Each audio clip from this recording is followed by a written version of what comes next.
Mi familia no se dio cuenta de que me había mudado hace 10 meses. Entonces papá llamó: ven a la boda de tu hermano, necesitamos lucir perfectos. Dije que no. Amenazó con desheredarme. Solo dije una cosa, y se congeló. Han pasado 6 meses desde que me mudé a Oregón, y ni una sola llamada, mensaje de texto o correo electrónico de mis padres. Ni una pregunta sobre dónde había ido. O por qué mi contrato de alquiler había terminado, o por qué la tarjeta de cumpleaños que me enviaron nunca llegó. Aunque, de todos modos, ellos no recordaban mi cumpleaños. Todavía recuerdo ese último día en Arlington. El sol era inusualmente caluroso para marzo, y el sudor me corría por la espalda mientras sellaba las últimas cajas.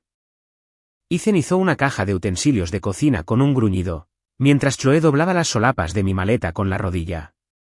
Mi apartamento de una habitación estaba casi vacío para entonces. Solo pilas de cartón y el sillón de segunda mano que no me molesté en vender. ¿Estás segura de que no vas a decirles?, preguntó Chloe, limpiándose la frente con la manga de su sudadera. Quiero decir, solo un mensaje de texto o algo. Levanté la vista de donde estaba etiquetando una caja: dormitorio. Donar. No me han preguntado dónde vivo en 3 años. ¿Por qué les diría que me voy? Ella no discutió. Solo intercambió una mirada con Ethan, quien murmuró: todavía me parece una locura. A mí no me parecía una locura. Era normal. Esperado. Había sido la extra en su retrato familiar desde que tengo memoria.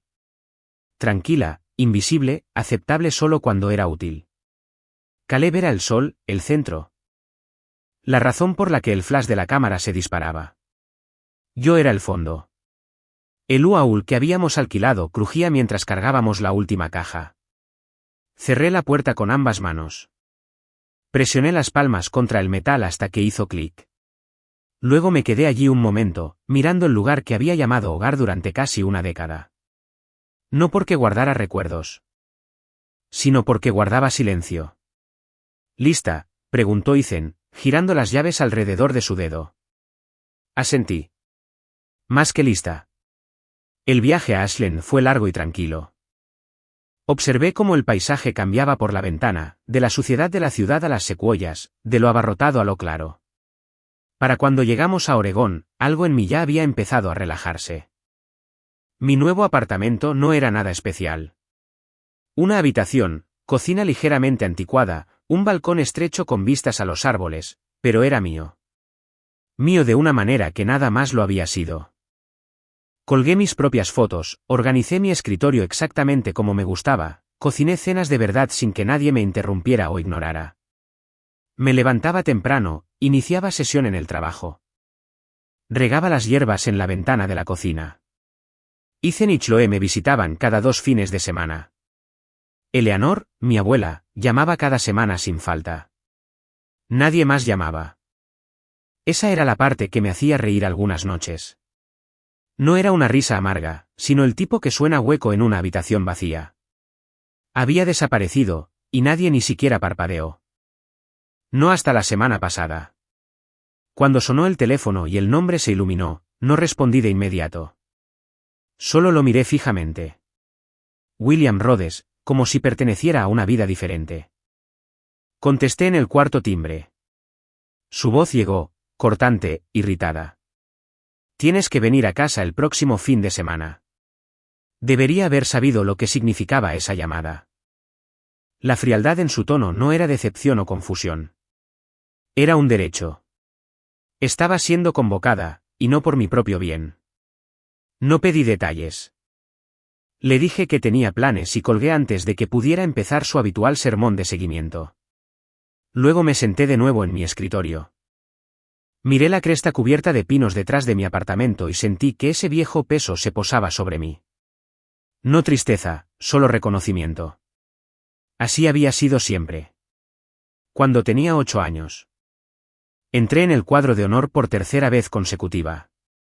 Dejé la boleta de calificaciones cuidadosamente sobre la mesa de la cocina, donde sabía que mi madre se sentaría con su té. La miró una vez y dijo: «Buen trabajo, cariño», sin levantar la vista de su teléfono.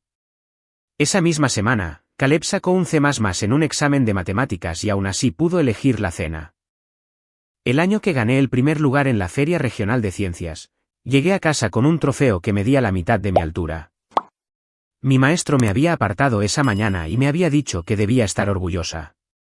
Lo estaba. Quería que ellos también lo estuvieran. En la cena, coloqué el trofeo en el mostrador. Mi padre dijo: «No hagamos un gran problema de esto, Brooklyn. Tu hermano tiene exámenes finales». Ese fue el año en que dejé de llevar premios a casa. Para cuando cumplí 17 años. Sabía que pagaría la universidad yo misma. Entré en una universidad estatal con una beca, conseguí 2 trabajos a tiempo parcial y dejé de volver a casa durante las vacaciones. Era más fácil así. Más limpio. Me gradué temprano, me mudé a un apartamento compartido, acepté cualquier trabajo independiente que pude encontrar. Mi currículum creció más rápido que mi vida social, pero no me importó. El trabajo era algo que podía controlar. El trabajo no me olvidaba en la mesa. Finalmente, conseguí un trabajo en una empresa de ciberseguridad con sede en Seattle. Remoto, horario flexible. Beneficios completos. Llevaba allí casi 3 años. Mi jefe decía que tenía un don para desenredar el caos que otros ingenieros pasaban por alto. Mi cuenta de ahorros tenía comas. Mi nevera tenía comida de verdad. Mi bandeja de entrada tenía una carta de aprobación previa de un corredor hipotecario. Tenía 29 años y finalmente estaba pensando en comprar una casa. Nada grande. Solo mía. Así que, cuando la voz de mi padre intentó arrastrarme de nuevo a la obligación, a las actuaciones disfrazadas de deberes familiares, no me inmuté. Simplemente dejé que el silencio se extendiera lo suficiente como para dejar claro que no iría.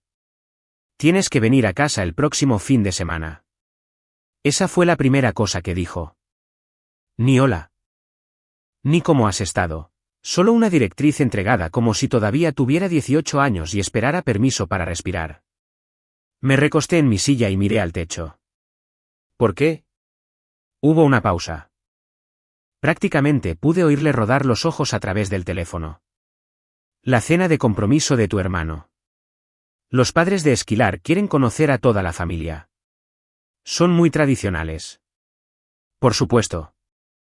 No una reunión, no una reconexión. Solo otra imagen que mantener, un hueco con forma de hija en la mesa para completar la ilusión de familia. No estaré allí. Otra pausa, más aguda esta vez. ¿Qué quieres decir con que no estarás allí? Quiero decir exactamente eso, dije. Tengo otros planes. Brooklyn, esto es importante para el futuro de tu hermano. Son personas de alto perfil. Nos reflejará mal si no te presentas. Ahí estaba. Nosotros, no yo. No cómo estaba o dónde había estado. Solo la apariencia. Me mudé a Oregón hace 6 meses, dije, con voz firme. No voy a volar por todo el país para una cena a la que ni siquiera me invitaron hasta ahora. Silencio. El tipo de silencio que no es en absoluto tranquilo, sino cargado como el aire antes de una tormenta. ¿Te mudaste a Oregón sin decirnos? No sabías dónde estaba antes. ¿Por qué sería esto diferente? Su voz bajó, tensa. ¿Cómo te atreves a mudarte sin decirle a tu familia? ¿Cuál es tu dirección? Casi me reí. ¿Te acuerdas siquiera de la última? Él no respondió de inmediato. Y eso me dijo todo. Ese no es el punto. Es exactamente el punto, dije. No preguntas porque te importe. Preguntas porque ahora es inconveniente no saberlo. Brooklyn, así no funcionan las familias. No, dije. Pero así es como siempre ha funcionado la nuestra. Colgué. Mi mano ni siquiera tembló. Por un momento, solo me senté allí, dejando que el silencio volviera. Luego la pantalla se iluminó de nuevo. Llamada perdida, luego otra. Luego un mensaje de texto de él, de mi madre, luego de Caleb. No respondí a ninguno de ellos. Simplemente apagué mi teléfono. Me preparé té y me quedé en el balcón viendo cómo la luz se desvanecía del cielo. A la mañana siguiente, los mensajes de texto habían pasado de recordatorios a culpa, y de culpa a amenazas. Al final de la semana, había recibido 6 mensajes de voz, 11 mensajes de texto y 2 correos electrónicos con asuntos como podemos hablar, y la familia debe permanecer unida. Mi madre finalmente llamó. Su voz estaba tensa por la contención, como si estuviera tratando de sonar cálida sin salirse del guión. Cariño, esto no es propio de ti. Siempre has sido tan respetuosa. Tu hermano cuenta contigo. Los padres de Esquilar son personas formales. Necesitamos mostrar unidad. ¿Unidad? Una palabra que no significa nada cuando solo se invoca para los invitados. No voy. Dije simplemente. Brooklyn, no seas difícil. No lo soy. Estoy siendo honesta. Ella suspiró, frustrada. Es solo una cena. No tienes que quedarte mucho tiempo. Sonríe, di unas palabras. Y luego puedes desaparecer de nuevo si eso es lo que quieres. ¿Quieres decir, como ya lo he hecho? Otro silencio. Luego colgó. Caleb lo intentó después. Su tono era diferente, menos enérgico. Más confuso. Mira, no sé qué está pasando entre tú y mamá y papá, pero ¿no puedes simplemente aparecer? ¿Por mí? Casi sentí algo. Casi. Pero recordé todos los años en que él miraba hacia otro lado mientras yo era pasada por alto. No, dije, esta vez no. Al día siguiente, mi padre volvió a llamar. Su voz había abandonado la pretensión. Si no te presentas a esta boda, dijo, estarás fuera del testamento. Dejé que el silencio se extendiera lo suficiente como para darle esperanza. Lo estaba sopesando. Luego dije con calma, claramente, gano más dinero que todos ustedes juntos. Pude oírle inhalar como si le hubieran abofeteado. Estás mintiendo. Si alguna vez hubieras preguntado por mi vida, dije, sabrías que no lo estoy. Él no respondió. Simplemente colgó. Esa fue la última llamada que atendí. A partir de ese momento, vi los mensajes llegar como olas. Primero urgentes, luego desesperados, luego enojados de nuevo. No respondí a ninguno de ellos. En su lugar, abrí una nueva pestaña en mi portátil y volví a la lista de propiedades que había guardado la semana anterior. Todavía estaba allí. 3 dormitorios, revestimiento de cedro, espacio para un jardín. La abuela Eleanor llamó a la mañana siguiente, justo cuando el cielo se ponía rosa detrás de los árboles. Nunca esperó permiso, nunca comprobó si estaba libre. Simplemente llamó. Y yo siempre respondí. Hola, cariño, dijo, con voz firme y esa mezcla de dulzura y conocimiento. ¿Cómo está el aire por ahí hoy? Fresco y tranquilo, dije. Como me gusta. Hablamos durante unos minutos sobre la lavanda que había plantado en el balcón, sobre los ciervos que a veces merodeaban detrás del apartamento. Luego hizo una pausa. Me pidieron que te llamara. Dijo, sin disculparse, simplemente declarando el hecho. Me lo imaginaba, dije. Déjame adivinar. Convénceme para que vuelva y haga mi papel. No usaron esas palabras. Pero sí, dijo ella. Tu madre ha estado paseando de un lado a otro. Tu padre está de mal humor. Están entrando en pánico porque me extrañan. Ella dudó lo suficiente. Porque los padres de Esquilar están mirando y haciendo preguntas. Me reí por lo bajo. Por supuesto, mi valor finalmente había surgido, atado ordenadamente a las expectativas de otra persona. No voy. Abuela. Lo sé, dijo. Yo tampoco iría. Por eso siempre le contestaba. Ella no endulzaba las cosas. No ponía excusas por ellos ni pretendía que el pasado no había ocurrido. Recordaba mis cumpleaños, me enviaba postales de sus pequeños viajes, me preguntaba por mi trabajo y realmente escuchaba las respuestas. Ella era la única que me miraba directamente y veía más de lo que podía ofrecer. Solo quería que lo escucharas de alguien honesto, dijo. No porque crea que les debes algo. Gracias, dije. ¿Estás bien? Lo estoy, dije, y lo decía en serio. De verdad. Me quedé hablando con ella hasta que el té de mi taza se enfrió. Me preguntó por la casa que estaba mirando y si planeaba pintar las paredes o dejarlas lisas. Hablamos de muebles y de higueras y de cosas que no tenían nada que ver con la obligación. Para cuando nos despedimos, el sol calentaba las ventanas, y yo ya había abierto de nuevo la calculadora de hipotecas. El día de la boda llegó y pasó sin mí. Pasé la mañana en un sendero justo a las afueras de Lithia Park, serpenteando entre árboles altos y flores silvestres de principios de primavera. El silencio allí no estaba vacío. Se había ganado. No revisé mi teléfono. No me pregunté qué estaba pasando al otro lado del país. Respiré profundamente, dejé que el viento me rodeara y seguí caminando. Cuando llegué a casa esa tarde, tenía una llamada perdida de la abuela Eleanor. Le devolví la llamada antes incluso de quitarme las botas. Hola, cariño, dijo. Disfrutando de tu caminata a cada segundo. Exhaló lentamente. Bueno, la boda tuvo lugar. Esperé. Estuvo tensa, dijo. El tipo de tensión que parece educada por fuera, pero que te deja el cuello rígido solo con estar en la misma habitación. Suena familiar. Se rió entre dientes. Tus padres hicieron lo posible por mantener la compostura, pero Maya no dejaba de moverse. Tu padre apenas habló.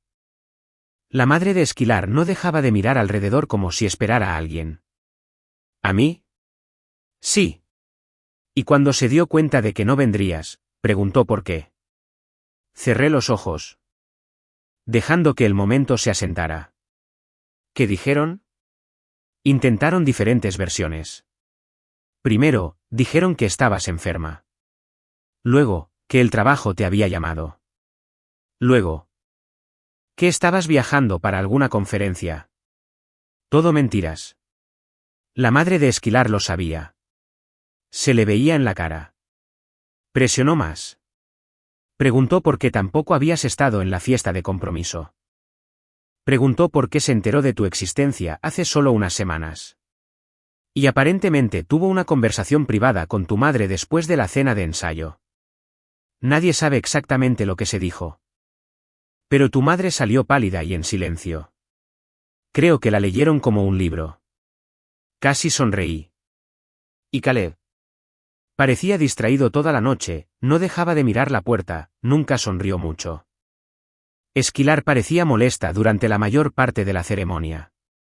No creo que se creyera el retrato familiar que intentaban pintar. Me senté a la mesa de la cocina, dejando que aquello se asimilara. No por malicia, solo por la clase de satisfacción que proviene de la verdad que finalmente alcanza al ruido. Todavía creen que esto es sobre una cena, dije. Lo sé, respondió ella. Pero los padres de Esquilar lo vieron. Brooklyn, el desequilibrio, las omisiones, el daño. Hablamos durante otros 10 minutos sobre nada en particular. Después de colgar, abrí mi portátil y busqué nuevas propiedades. La casa que había estado mirando seguía disponible. La marqué de nuevo, por si acaso. Una semana después de la boda, la abuela Eleanor volvió a llamar. Estaba desempacando una caja etiquetada como cocina. Frágil cuando el teléfono se iluminó con su nombre. Todavía están hablando de eso, dijo sin necesidad de explicar qué era. Los padres de Esquilar, sí, ya le han preguntado directamente a Caleb. ¿Por qué no estabas involucrada? ¿Por qué nadie te mencionó hasta el último minuto? ¿Por qué desapareciste? ¿Y qué dijo? Al principio intentó restarle importancia, pero creo que incluso él empieza a darse cuenta de que no va a desaparecer así como así. A la madre de Esquilar no le gusta que le mientan. Dejé una pila de platos y me apoyé en el mostrador. ¿Ya se está resquebrajando el matrimonio? Hay tensión. El tipo de tensión que no se desvanece con una luna de miel. No sentí alegría. No quería que las cosas se desmoronaran para él. Simplemente me sentí tranquila, como si mirara las ondas en un estanque después de arrojar una sola piedra. Han empezado a preguntar por ahí. Dijo la abuela. Tus padres quieren saber quién podría tener tu nuevo número, tu dirección. Incluso me lo preguntaron a mí de nuevo. No se lo dijiste, ¿verdad? Claro que no. Les dije que si querías hablar con ellos, lo harías. Exhalé lentamente. Gracias. Están nerviosos, continuó. No solo por ti, sino por lo que los padres de Esquilar podrían hacer. Lo que podrían decir, lo que esto podría significar para el futuro de Caleb. Están preocupados por el control de daños, dije. No por mí. Sí, dijo en voz baja. Pero están empezando a darse cuenta de que esto no desaparece así como así. La forma en que te trataron, dejó marcas. Miré alrededor de la pequeña cocina, la luz del sol sobre los mostradores. Los nuevos trapos de cocina doblados junto al fregadero, una ventana sobre la estufa que daba a una hilera de pinos. Esto no era solo donde vivía. Era mío. Ellos son los que desaparecieron, dije. Simplemente no se dieron cuenta hasta que alguien más lo hizo. Ella no respondió de inmediato, pero pude escuchar el orgullo en su silencio, el tipo que nunca tenía que ser expresado en voz alta. Esa noche, terminé de desempacar la cocina y encendí una vela junto al fregadero. La casa ya se sentía como un hogar. Llegó en un sobre blanco liso, sin remitente, pero la letra era inconfundible. La escritura cuadrada y cuidadosa de mi padre, como si pensara que la pulcritud podía encubrir la historia. Permanecí de pie en el buzón durante un largo momento. El sobrepesado a pesar de su poco peso. No lo metí en casa. Caminé directamente a la hoguera del patio trasero, encendí un fósforo y lo dejé caer. El papel se curvó hacia adentro. Se ennegreció y luego desapareció en cenizas. Ya sabía cómo terminaba. A la mañana siguiente, firmé la documentación final de la casa. Mi nombre en cada línea, sin CEO firmante, sin condiciones. Solo mío. Ethan y Chloe enviaron mensajes de texto sobre vuelos para el próximo mes. Querían ver el lugar y ayudarme a plantar las primeras flores. Ya había despejado un rincón del patio para tomates y tomillo. Más tarde esa noche, me inscribí en un curso de posgrado en forense digital. No porque lo necesitara, sino porque podía. Cambié mi número de teléfono la misma semana. Solo un puñado de personas obtuvieron el nuevo, Eleanor, mi jefe, Ethan, Chloe. Eso fue suficiente. No más llamadas sorpresa. No más mensajes de texto pidiendo favores disfrazados de obligaciones. No más cenas familiares donde mi nombre era una ocurrencia tardía. La casa estaba tranquila, no solitaria, simplemente honesta. 6 meses después, mi patio trasero estaba lleno de voces y el olor a maíz asado y duraznos a la parrilla. Ethan estaba a cargo de la parrilla como si fuera un experimento científico. Chloe balanceaba una jarra de sangría en una mano y una pila de vasos desparejos en la otra. La mesa plegable desbordaba de platos compartidos, quiche, fideos con sésamo. Una cazuela de aspecto sospechoso que alguien insistía en que era una receta familiar. Un golden retriever de un vecino se tumbó a mis pies. Al otro lado del patio, la hija de mi compañera de trabajo. Summer, me tiró de la manga y me entregó una pulsera de plástico que había hecho con un cordón. Ahora eres mi tía, dijo solemnemente. Pero la divertida. Me lo apunto, dije, poniéndomela. Más tarde, cuando el crepúsculo se asentó, alguien que apenas conocía de la calle de al lado preguntó, ¿tienes familia en el este? No dudé. Ya no. Hubo un momento de silencio, y luego sonreí.